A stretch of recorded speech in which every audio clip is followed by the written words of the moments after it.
Bonjour et bienvenue dans cette présentation. On essaiera de découvrir les CCD cachés, mais aussi comment les bypasser. On ira d'abord, on va configurer notre routeur afin qu'il ait donc un SSID caché. On va essayer d'analyser comment ça se passe en utilisant Wireshark. On va essayer, on aura deux principales approches pour récupérer cet SSID caché.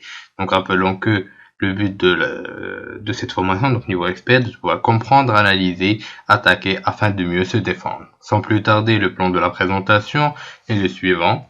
On va commencer par une petite introduction suivie par un lab. On mettra en œuvre l'analyse, mais aussi le bypassement de ces SSID cachés.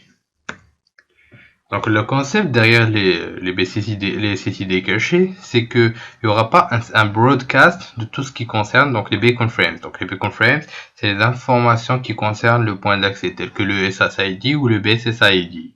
Donc malheureusement, la découverte de ces derniers reste très facile. Donc, même s'il n'y a pas de broadcast de beacons, cela ne signifie pas qu'on a une certaine sécurité robuste. Une mise en œuvre de la sécurité vers l'obscurité qui est quand même assez minable. Donc un petit dessin qui vous fera comprendre exactement le sens de la stupidité de la sécurité par l'obscurité, c'est de croire que si on cache notre clé sous le tapis qui est devant la porte, on va penser que personne ne pourra la trouver. Alors que c'est vraiment très stupide. Donc, ce qu'on va essayer de faire, c'est qu'on va essayer d'analyser, de comprendre et enfin d'attaquer. Bien sûr, on va se baser sur Wireshark, puisque aussi bien j'ai eu des demandes de plusieurs personnes qui voulaient avoir une formation au niveau de Wireshark. Donc, j'ai décidé d'intégrer ce dernier au sein de la formation afin que vous ayez une formation sur ce dernier, l'utilisation, etc.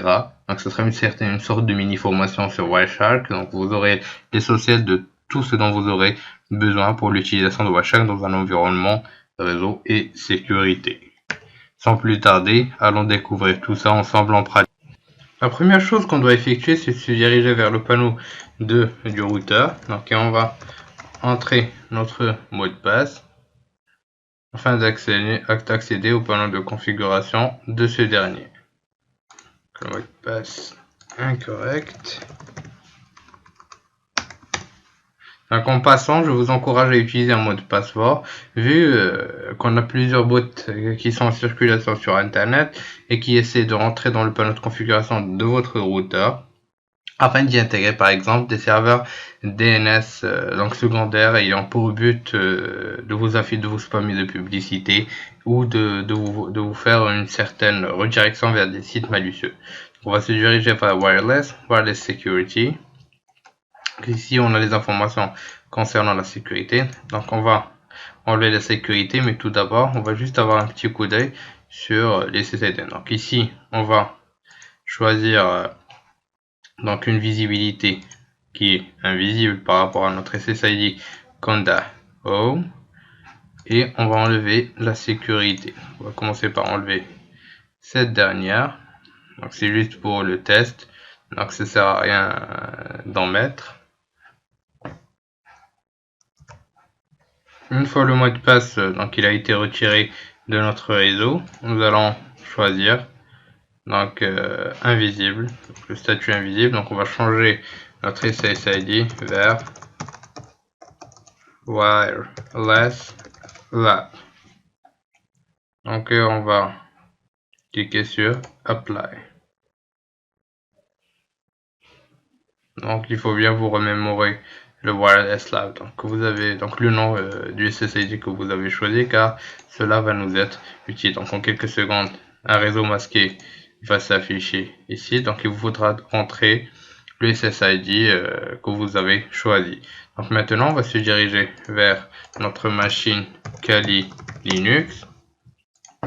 Donc on va revérifier juste si la carte est bien accessible, donc comme vous pouvez le voir, et on va lancer le mode monitor. Donc on va lancer RunNG pour voir ce dont on dispose. Donc c'est l'interface WLAN 0. Donc et ensuite on va lancer RunNG start WLAN 0.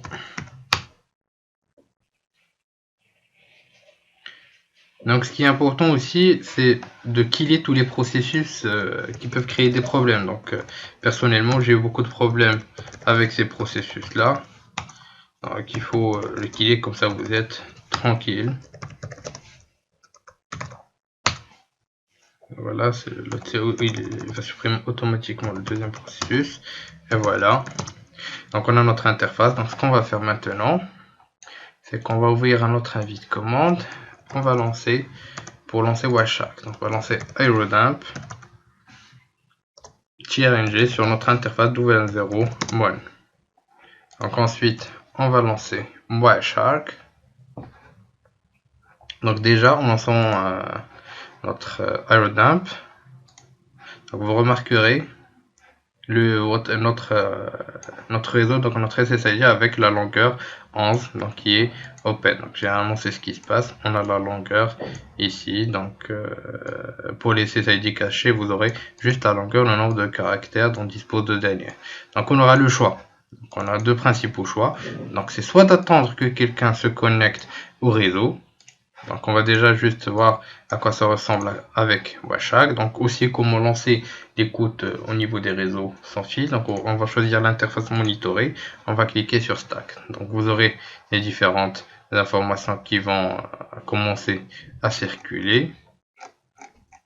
Concernant tous les réseaux, donc vous avez les SSID à gauche. Donc ce qu'on va faire, c'est qu'on va spécifier l'adresse, donc un filtre pour afficher que les informations concernant notre SSID. Donc, nouvelle adresse égale. On va vers notre aerodump pour copier l'adresse de notre réseau caché. Donc, qui est ce dernier. On va cliquer sur copier. On va revenir vers Wireshark et on va coller.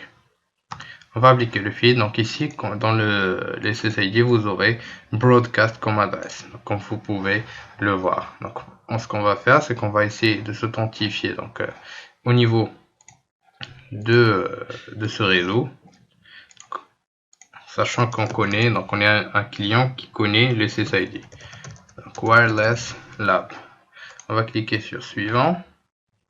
On va attendre le temps de connexion par rapport au réseau. Voilà, on est connecté. Donc, on va essayer de revenir vers Wireshark.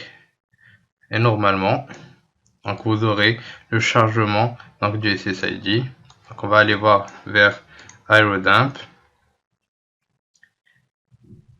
Donc, c'est notre fichier. Donc, voilà, vous aurez Wireless Lab qui a été automatiquement rajouté au niveau de l'aerodump. Donc au fur et à mesure, ça va être rajouté aussi au niveau de Wireshark. Donc vous aurez toutes les informations concernant la connexion au niveau de ce dernier. Vous pouvez aussi avoir un suivi de tout ce qui se passe au niveau du réseau. Donc les requêtes d'authentification, Apple, comme on va pouvoir le voir plus tard ensemble, etc. Donc c'est vraiment extrêmement intéressant, surtout de faire un certain suivi avec Wireshark. Donc vous pouvez comprendre exactement ce qui se passe. C'est vraiment très intéressant pour pouvoir comprendre comment ça se passe petit à petit au niveau de tout ce qui concerne les réseaux sans fil. Donc il faut toujours penser à comprendre avant d'attaquer, comme on l'a toujours spécifié. Donc en revenant vers aerodump, on a les clients qui sont connectés, etc. Vous pouvez aussi, si vous voulez pas attendre la connexion d'un utilisateur, utiliser des requêtes de désauthentification en utilisant l'outil Air Replay. Donc en utilisant l'option -0 pour une désauthentification, donc 5 pour 5 paquets des autres, -A suivi par votre BSSID que vous pouvez récupérer donc ici. Donc en ignorant les négatifs, donc bien sûr tout ce qui concerne les négatifs, et on attend l'envoi des requêtes de désauthentification.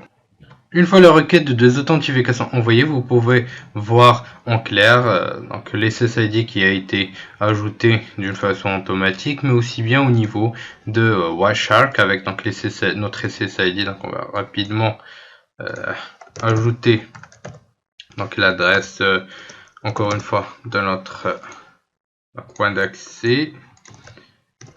Voilà, Wireless Lab, donc juste que vous puissiez voir l'ajout qui a été effectué au niveau de Wireshark. Donc il faut toujours penser à analyse à chaque fois pour pouvoir savoir ce qui se passe exactement.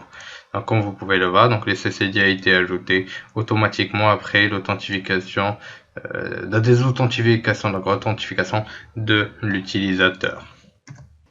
Dans cette vidéo, nous avons pu découvrir comment analyser, mais aussi comment bypasser les SSID cachés. Je vous dis encore une fois merci de votre suivi, à la prochaine vidéo pour plus de techniques.